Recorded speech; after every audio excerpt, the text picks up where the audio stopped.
Assalamualaikum warahmatullahi wabarakatuh. Perkenalkan, nama saya Dwi Nur Mufitasari. Saya dari Prodi Hukum Ekonomi Syariah. Di sini saya akan menjelaskan sedikit mengenai metodologi penelitian. Nah, jadi metodologi penelitian itu memiliki makna yang pertama yaitu metodologi. Berasal dari dua kata yaitu metode dan juga logos. Metode merupakan suatu cara tepat dalam melakukan sesuatu atau suatu cara yang cepat untuk menentukan segala sesuatu permasalahan. Kemudian logos merupakan ilmu atau pengetahuan, sedangkan yang dimaksud dengan penelitian ialah suatu kegiatan atau proses yang dilakukan secara sistematik untuk memecahkan suatu permasalahan yang dilakukan dengan menerapkan metode ilmiah. Sedangkan yang dimaksud dengan metodologi penelitian sendiri merupakan suatu cabang ilmu pengetahuan yang membicarakan atau mempersoalkan mengenai bagaimana cara-cara melaksanakan penelitian yang kemudian bagaimana cara menyusun laporan. Tahap-tahap proses penelitian. Nah, pada bab ini tahap-tahap proses penelitian dibagi menjadi 12. Yang pertama yaitu tahap mengidentifikasi masalah atau mencari rumusan masalah. Nah, masalah sendiri ialah suatu keadaan di mana hal tersebut tidak sesuai dengan harapan atau kenyataan. Kemudian yang dimaksud dengan rumusan masalah ialah sebuah pertanyaan secara spesifik mengenai masalah apa yang ingin kita kaji atau ingin kita teliti. Selanjutnya, untuk mendapatkan rumusan masalah yang baik, rumusan masalah itu hendaklah berguna bagi masyarakat. Kemudian bersifat orisinil atau langka, jadi belum ada atau jarang dilakukan. Kemudian etis. Nah, yang selanjutnya yaitu mengenai bagaimana langkah-langkah merumuskan masalah itu sendiri. Yang pertama, kita tentukan terlebih dahulu fokus penelitian.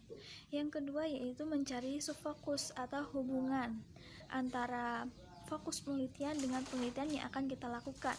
Kemudian pilih mana yang menarik di antara pertanyaan-pertanyaan yang akan kita buat.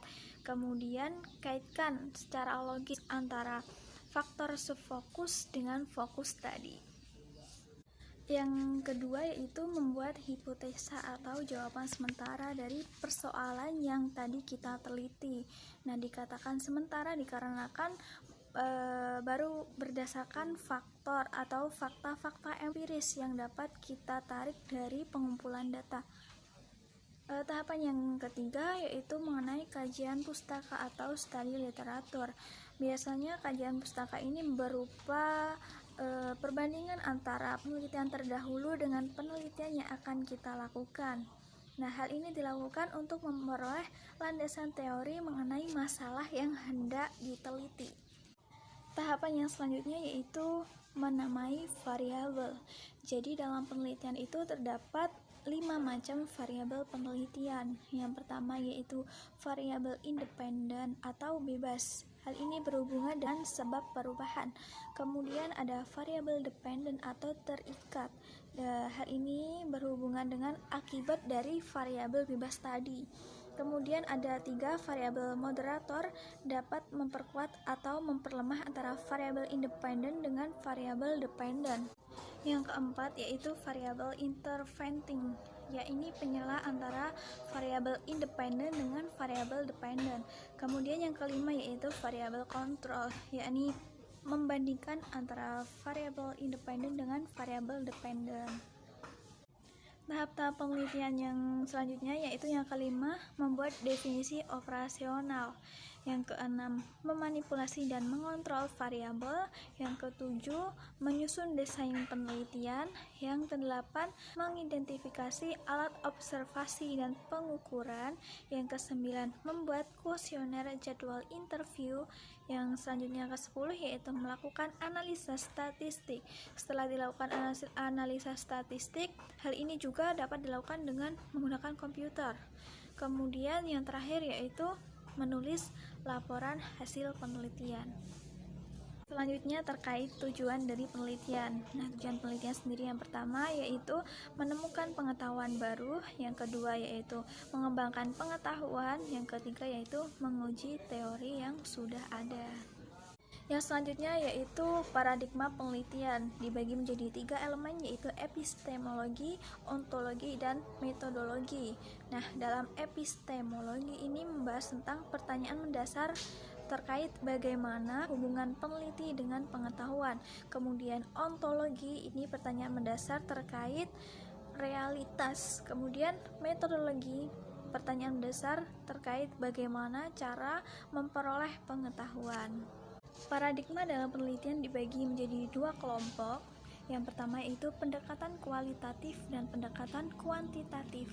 Nah, dalam pendekatan kuantitatif ini penelitian yang dilakukan untuk mendapatkan kesimpulan berdasarkan pada pengujian secara empiris. Sedangkan dalam pendekatan kualitatif itu berdasarkan studi kasus.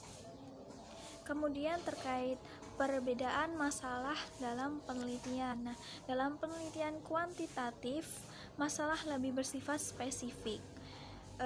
Jadi variabel mana yang independen dan variabel mana yang dependen. Kemudian dalam kualitatif bersifat umum, kemudian menjerumus ke spesifik. Jadi untuk menemukan suatu rumusan masalah dapat dilakukan dengan membuat pohon masalah. Yang selanjutnya yaitu terkait data dan sumber data. Data sendiri merupakan segala fakta dan angka untuk menyusun suatu informasi, sedangkan sumber data merupakan subjek dari mana data tersebut diperoleh. Nah, data dan sumber data ini merupakan 2 hal yang berbeda, namun mereka saling berkaitan antara satu sama lain. Perlu kita ketahui ada 2 hal utama yang mempengaruhi kualitas data, yaitu yang pertama kualitas instrumen penelitian, yang kedua yaitu kualitas pengumpulan data. Dalam kualitas instrumen penelitian ini berkaitan dengan validitas dan reliabilitas instrumen. Validitas sendiri merupakan ketepatan atau kecermatan suatu instrumen dalam pengukuran. Kemudian instrumen merupakan alatnya, dan reliabilitas itu digunakan untuk mengetahui tingkat konsisten alat tulis atau alat ukur, Sedangkan dalam kualitas pengumpulan data, yaitu ketepatan cara-cara yang digunakan untuk mengumpulkan data. Jenis-jenis penelitian dibagi menjadi 2, yaitu library research dan juga field research. Library research atau biasanya disebut penelitian kepustakaan, yang dimana data diperoleh dari jurnal, artikel, maupun karya ilmiah yang lainnya, dan juga dari perpustakaan atau buku-buku dari perpustakaan. Dan dalam penelitian kepustakaan ini tidak menggunakan observasi maupun wawancara. Sebaliknya, field research atau penelitian lapangan ini menggunakan wawancara dan juga observasi. Selanjutnya yaitu penelitian dibagi menjadi 2 juga, yaitu etnografi dan fenomenologi. Etnografi yaitu studi tentang interaksi sosial, sedangkan fenomenologi itu tentang fenomena atau pengalaman dari individual. Sekian sedikit penjelasan dari saya mengenai metodologi penelitian. Kurang dan lebihnya saya mohon maaf yang sebesar-besarnya. Sekian dan terima kasih. Wassalamualaikum warahmatullahi wabarakatuh. Semoga bermanfaat.